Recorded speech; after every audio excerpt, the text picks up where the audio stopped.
Hey guys, today I'm joined by Vicki from Payability. How you doing? Great, thanks for having me. Thank you very much for coming on. I'm excited for today's video. We're going to be talking a little bit about cash flow for your e-commerce business.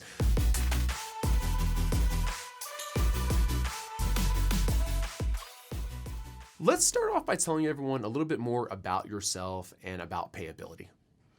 Thanks a lot. I'm Vicki Sullivan. I'm the marketing manager at Payability. I've been there for around 2 years.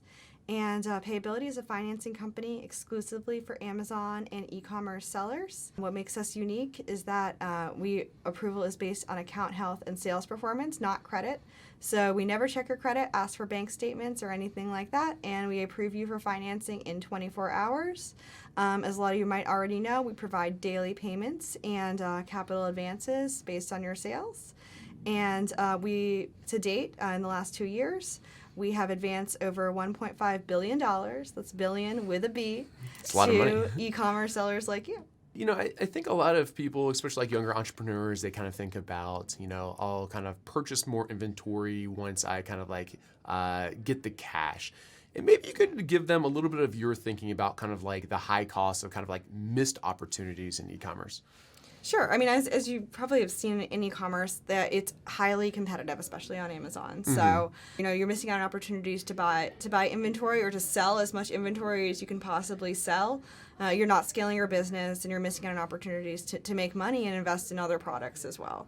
And as you probably already know as well, stockouts are really detrimental to your Amazon business, because not only are you losing a sale today, Amazon is going to put your rank way down. So you don't want to be losing sales a month from now because you stocked out today.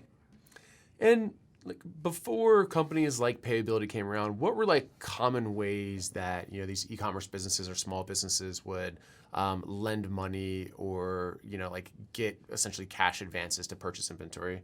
Sure. So credit cards are big and still really big. Still really a great tool you can use. There are traditional loans, but they can be really hard for small businesses, especially those selling online, to obtain, or you might not be able to get one fast enough because they do have long underwriting processes and require 2 years of taxes on that business. And even bigger Amazon sellers haven't been in business for 2 years and have great businesses, so they should get financing. Right. There's alternative loans as well that can be a little bit more expensive than term loans, but they are easier to get for small businesses to get. But yeah, I would say credit cards are probably the most common way. Okay. Yeah, it's kind of interesting that like even in modern day e-commerce, I feel like banks don't really understand like the needs of e-commerce sellers. And they're still what I think of as very kind of like traditional business minded. Like, oh, you have this brick and mortar location. Absolutely. And you're around for 5 years and like whatever else. Have you also seen that to be the case? Yeah, absolutely. I mean, that's one of the reasons why Payability exists and how we're able to help so many sellers. Because banks do want to see, a brick and mortar business. Their underwriting processes are long and frankly pretty outdated. Right. Because they do expect to see a brick and mortar store, or they don't understand FBA. If you tell them if they want to hold your inventory as collateral, and you tell them that your inventory is across 19 different FBA warehouses, they're not going to know what to do. They're a little confused by that. That's going to really throw them off. Right. That's interesting. Let's talk about some of the differences between like business financing versus personal debt, and essentially what Amazon sellers and other e-commerce sellers need to know. Yeah, I think what a lot of e-commerce sellers and small businesses in general think why they hesitate to take financing when they could really use it is that they're thinking of it in terms of personal debt, or living beyond your means, so to speak. And it's actually really different.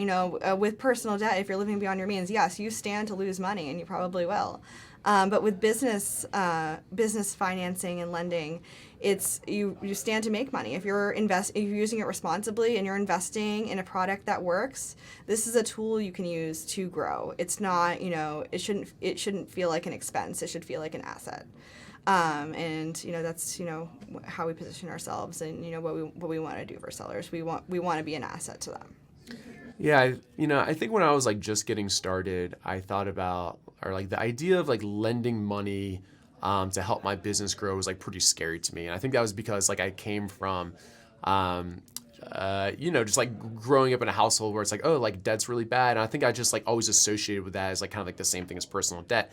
And I agree, like, like personal debt, I think in general is like a pretty bad thing.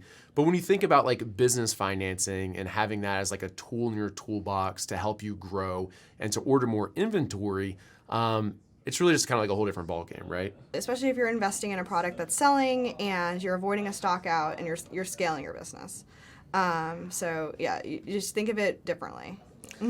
Yeah. What are some kind of like tips you have for people as far as kind of like still being like responsible with their lending?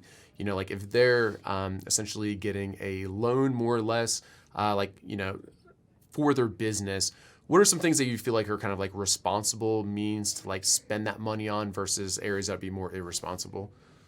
So inventory is huge. You don't want to get a business loan and then spend it on something else when you have inventory to buy. But also there's other aspects of your business as well,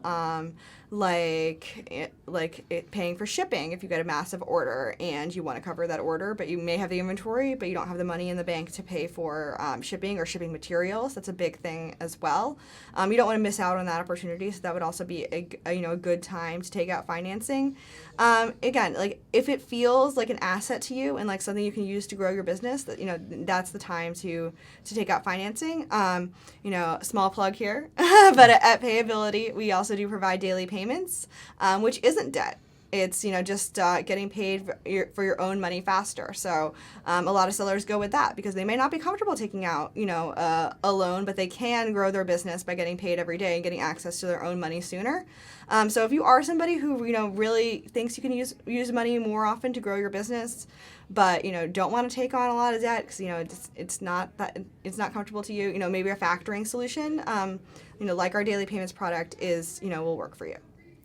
How long do you recommend that people are kind of like Amazon sellers, or how much experience do you feel like they need until they're eligible for kind of like these financing solutions? Like a way that I've always thought about it is like, it seems pretty risky to me if like you're launching your first product, like getting started on Amazon or something like that, to use like credit cards or some other line of credit to like pay for the inventory. To me, that seems like a little bit risky because you're still kind of like figuring it all out. I mean, I guess one, do you agree with that? And two, like how much kind of like experience do you kind of recommend people have before they should be thinking about this?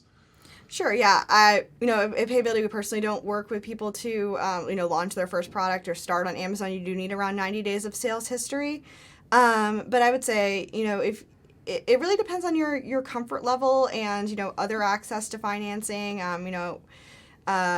You don't really need a lot of money to get started on Amazon. Yeah. So, don't order that, massive amount of inventory. Start out with, 100 to 500 units and see if it works, see if it sells. And if it does, then maybe it's time to take the next step and, put some inventory on a credit card or look into a different financing solution. Definitely don't, go right off the bat thinking like, oh, this product is definitely going to work. Test it out a few products. Cool. So what is Payability and how is it different than other areas where you can access cash for your business? Sure. So we're financing solution exclusively for e-commerce sellers. I would say compared to other financing solutions, we definitely understand the needs of e-commerce sellers a lot more. We provide both daily payments. So instead of getting paid every 14 plus days like you do on Amazon or other marketplaces, we're going to get you paid access to your sales every day, so you can get better cash flow into your business and you're not, taking out loans while you're waiting to get paid. You're just getting more access to your own cash flow and more control over your cash flow. We also have another product called Instant Advance that gives you up to a month's worth of payouts in one lump sum. So that's great for bigger inventory orders once you've found a product that that really works and that you really want to invest in. Or maybe you want to take advantage of seasonality as well. So those are kind of two use cases for our product. And what makes us unique is that there are no credit checks, bank statements, or anything like that required. It's all based on your Amazon account health and sales performance. So we really give sellers financing just for being good sellers, not because you necessarily have all this business history. Because a lot of businesses selling online don't. And we can also give you credit in 24 hours, so get you paid in 24 hours. So if you have inventory that you need to buy, And say your supplier's having a sale or they're moving to a new warehouse and you can buy all their inventory for cheap, you can do that with the help of Payability, because you're going to get money in your pocket in 24 hours. Great. Thank you very much for that. And I also want to give a huge thanks to Payability. They're one of the sponsors of the 5-Minute Pitch. If you haven't seen the 5-Minute Pitch yet, it's a Shark Tank-like style pitching competition where small businesses just like yours come and pitch to myself and some other judges. The winner at the end of the season gets a $50,000 cash prize for them to invest into their business. And thanks to Payability and other companies like it, we're able to invest in these small businesses and entrepreneurs. So thank you very much for supporting the community. You're welcome. And Payability was also generous enough to offer us a sign bonus. If you do choose to sign up for them, do so at go.payability.com/Jungle Scout, and you get a $200 bonus, right? Yep, $200 just for signing up. Cool. Well, thank you very much for that, and we'll also include that link in the description below. Vicki, thank you very much for swinging by the Jungle Scout office today. It's been fun chatting. Thanks for having me, Greg. Take care, guys.